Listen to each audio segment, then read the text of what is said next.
Number 13. Live your life with God. Why should we live our life with God? Because He is the one constant in our life. Everything else is going to keep changing. One grandfather was on the metro station, and as he was getting onto the metro, his wallet fell from his hand onto the track. So he jumped off, and when the train left, he said, "Please get me my wallet." A youngster leapt down, brought it up, handed it over to grandfather, who opened it and put it in his pocket. The youngster said, "Grandfather, your wallet is empty. Why were you so anxious for it?" So he pulled it out again and showed a picture of Sri Krishna and said, "I received this wallet from my father when I was an 8-year-old on my birthday. He had put this picture of Krishna and given it to me. But at that time I had no love for God. I loved my father. I removed Sri Krishna's picture and put my father's picture there. But subsequently, as an adolescent, I fell in love with a girl. And she became important in my life, not my father. So I removed my father's picture and put the girl's picture. And then as time went by, we fell out of love and she got attached to someone else. I married someone else. I removed that girlfriend and put my wife's picture in the wallet. But then my children started growing up, and one day my wife left the world. I got attached to my elder child and I put my son's picture in the wallet. But as a young man, he got married. And by then I was quite old. I was living in their house. And I realized that they had moved on in their life and I had no further relevance to it. So I then moved into an old age home. And I removed my son's picture from there and put back Sri Krishna's picture. So we don't realize the worldly relatives are always changing. They are relatives of your body. Now one day either your body will perish or their body will perish and the relationship will be over. Like this, we have made endless relationships in endless lifetimes. Now, do you remember your father, mother, sister, brother from the past life? Swamiji, I've got no idea who they were. Likewise, your relatives of this life will also disperse. You will not know where they have gone. Hence, Shankaracharya says, Kate Kanta Kaste Putra Sansaro Yamativa Vichitra Kasyatvam Kaha Kutayatas Tattvam Chintaya Manasibhrataha Bhaj Govindam Bhaj Govindam Govindam Bhaj Mudhamate. He says, O soul, think, who is your father, who is your mother, who is your sister, who is your brother? Contemplate upon the temporary nature of this world. And then learn to detach your mind from here. Understand who your true relative is, or you will waste your life attaching your mind to all these worldly people, as you did in so many lifetimes before this. Fulfill the purpose of your life by realizing your eternal relationship with God.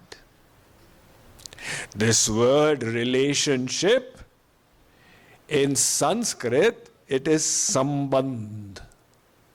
So the bandh is the root and the sam is prefix and an is the suffix, so sambandhan, which means sambandh, complete bond, the eternal bond. Somebody with whom you have an eternal bond is your sambandhi. So do you have that kind of sambandh with your father? Swamiji, he passed away 10 years ago. That was not a permanent relationship. Your permanent relationship is with God. Divyo deva eko narayano mata pita bhrata nivasah sharanam surit gati narayana iti. The Vedas are saying. Gati bharta prabhu sakshi nivasah sharanam surit. The Gita is saying. More sabhi ek tum swami deen bandhu ur antarayami. Ramayana is saying. Now all of you are in the habit when you go into the temple, tvameva mata cha pita tvameva. But nobody pays attention to what you are saying. Tvameva mata. O Lord, you alone are my mother, my father, my friend, my well-wisher, my everything. Why are they saying that? Because from the perspective of the soul, the relationship is with the anshi. Ansh means fragment. Anshi is the source of the fragment. So, mamaivansho jivaloke, Arjun, all the souls are my eternal fragmental parts. So they are the ansh, I am the anshi. Just like waves rise up in the ocean. Now these waves seem to be traveling together. Once we had a retreat on a cruise. Some people from here also came. We had gone from Orlando to Bahamas and back. So in between I went up to the deck and saw there was only sea all over and literally hundreds of thousands of waves.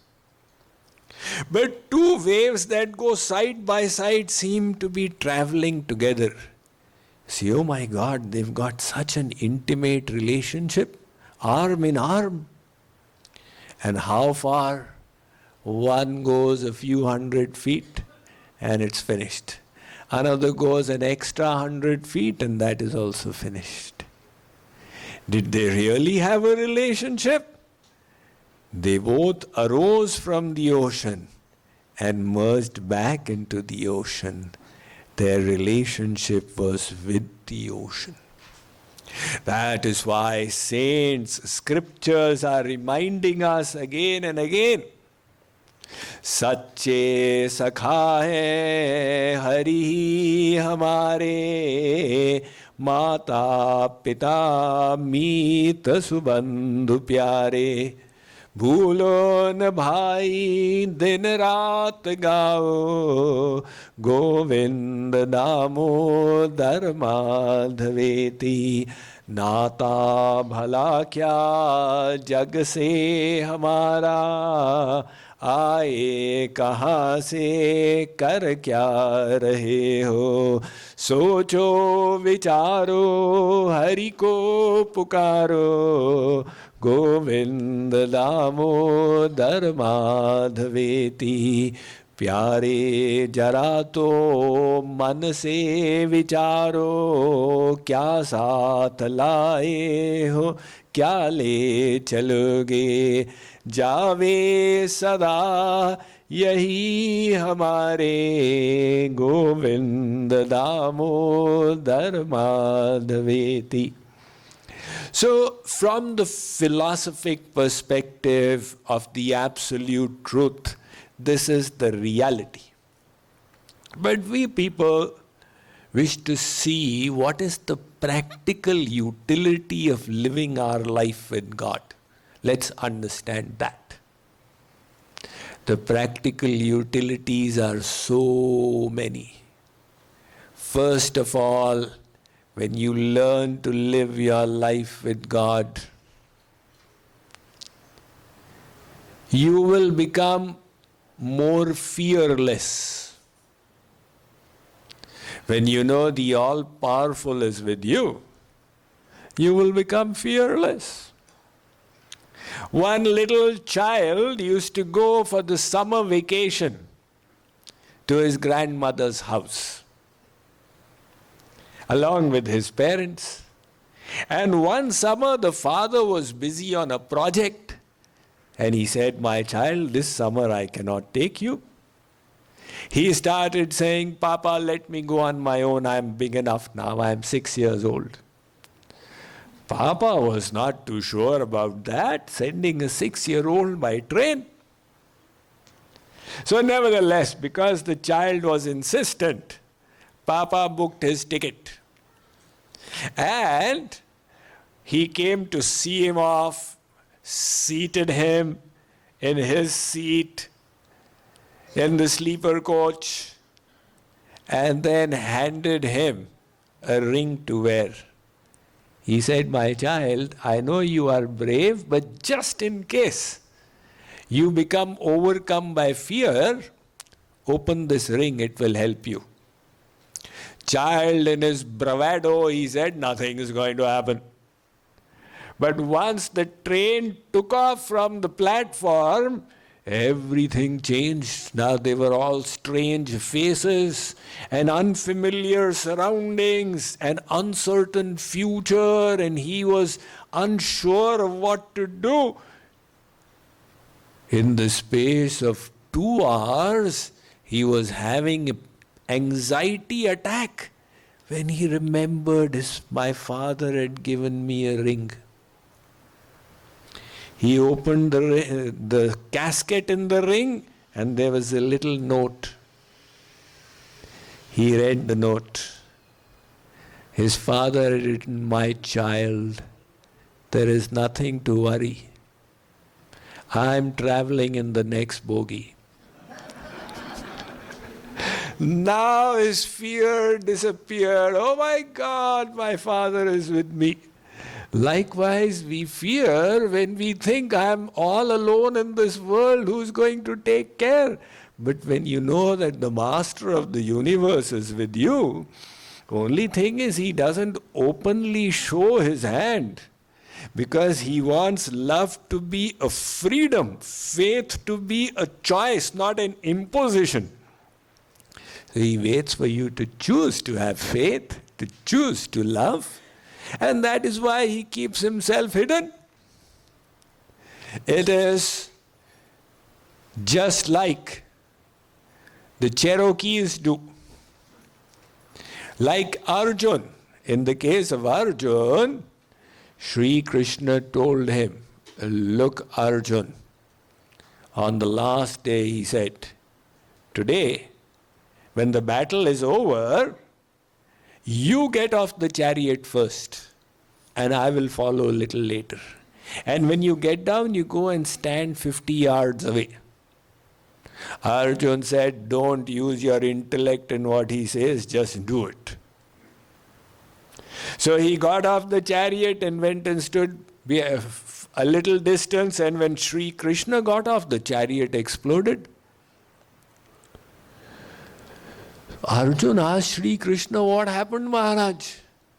Sri Krishna said, Arjuna, those divine weapons of Drona and Karan and Bhishma, there was no way this chariot would have ever borne them. It would have crumbled a long time ago. I was holding it in place. And the moment I left, it disintegrated. So if you think about it, God has been holding you up in your life in many ways. You need to think deeply about it. And then you will realize that His grace has always been there with you. And that is why you are in life where you are. Only thing is, now we must bring it in our conscious awareness. And then fear will disappear. Plus, the big thing is, our mind will start getting cleansed. This mind of ours, we wish to clean it up, right? Because the mind is the cause of bondage and the mind is the cause of liberation. Now everybody talks about positive thinking. How to do positive thinking, how to stop worrying and start living. There are hundreds and thousands of books. The point is that how will you actually implement these teachings? They will get implemented when the mind is cleansed. Otherwise, it's just talk. So how will you cleanse the mind? I met one management coach, personal development coach. Often when I meet them, I ask them this question. As a consequence of your executive development programs, to what extent do people change? He said, Swamiji, 0% to 2%. So, they are doing your workshop, paying $2,000, $5,000, and they're only changing 0 to 2%. Whereas I have seen people attending the LTP programs and changing 100% and 200% and 500%, changing their complete life. So why is your workshop not having an effect? The reason is the mind cleansing is not being emphasized. It is just like there was this well in a village, and it was the only well of the village. All the villagers subsisted on that one well. Now a dog fell into the well, and it died, and its body started putrefying. So the water turned rancid, and any villager who drank it was falling sick. It became a major problem in the village. Fortunately, they had one wise Guruji of the village. They went up to him and said, Gurudev, you need to save us from this calamity that has befallen. The water has turned poisonous and we don't have any other water source. What to do? Guruji said, look, the well water always fills up from below. You start emptying from the top. Do kar seva. Just keep on throwing out hundreds and hundreds of buckets. It'll keep filling from below. It'll become clean. They said, all right, for the next 24 hours, all of you are going to come and lift 10 buckets. So they did the kar seva. The water seemed to be a little clean now. It was a little deep well. But after 15 days, again it turned rancid. And they went back to Guruji and said, Guruji, what to do? You asked us to do something, we did it. It did not work. Guruji said, did you take out the dead dog from the well? No, that we did not take out. Arey Baba, you have not taken out the dead dog, so that it will again make the water poisonous. Likewise, you can only be a positive thinker if your mind is purified. Now, how will you purify the mind? Mr. Motivational Speaker, tell us that. What is the way to purify the mind? Our Vedic scriptures are very clear. They say, look, this is common sense logic. You attach your mind to the all pure, and the mind will be purified. Mam chayo vyabhicharena bhakti yogena sevate sagunan samatityaitan brahma bhuyaya kalpate. Arjun, your mind is in the three gunas. Sattva, Rajas, Tamas, three modes of material nature, three gunas in Maya.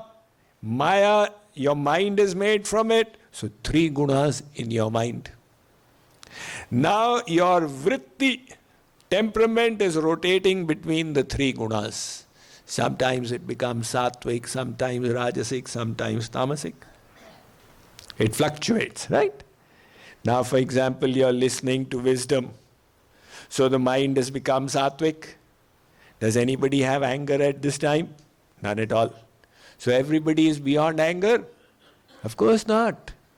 That enemy is sitting inside. After the lecture, when the environment changes, let us say you are going to the shoe stand and somebody gives you a push. Now Rajoguna has come. This person doesn't behave properly. And supposing he tells you, are you blind? What? Now Tamoguna has come, anger has arisen. So the same person's gunavritti is changing all the time. Because it is in Maya, the mind. So Sri Krishna says, Arjun, I am Mayatit. I am beyond Maya. You attach your mind to me. And your mind will also rise beyond the three gunas. It's as simple as that. So bhakti is the way to purify the mind by taking it to the all pure.